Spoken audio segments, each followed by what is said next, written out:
আমরা দীর্ঘদিন ধরে ব্রুনাই এবং অন্যান্য দেশের ব্যবসা করে আসছি।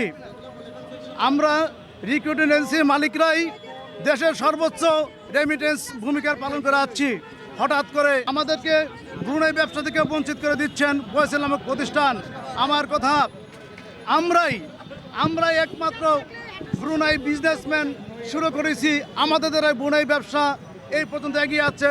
হঠাৎ করে বয়সেল নামক প্রতিষ্ঠান আমাদেরকে ব্রুনাই বিজনেস থেকে টোটালি বঞ্চিত করে দিচ্ছেন। আমার কথা হলো, why we cannot do business without Boysel? So what for government given us recruiting license? That means আমি জানতে চাই, আমাদেরকে রিক্রুটিং লাইসেন্স দেওয়া সত্ত্বেও আমরা কেন স্বাধীনভাবে ওপেনভাবে আমরা কেন রিক্রুটমেন্ট করতে পারবো না?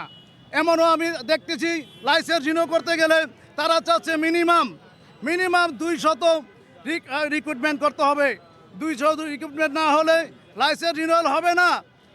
সেই ক্ষেত্রে বয়সেল কীভাবে আমাদেরকে আটকিয়ে রাখবে? এটাই আমার প্রশ্ন সরকারের কাছে, বর্তমান সরকারের কাছে আমার প্রশ্ন এটাই। আমরা কখনো এই ধরনের চক্রান্ত, এই ধরনের G2G plan, G2G contract or any syndicate আমরা মানব না। যদি হয় তাহলে আমাদের কেন 200 ম্যান পার করতে হবে, তারপর লাইসেন্স রিনিউয়াল করতে হবে?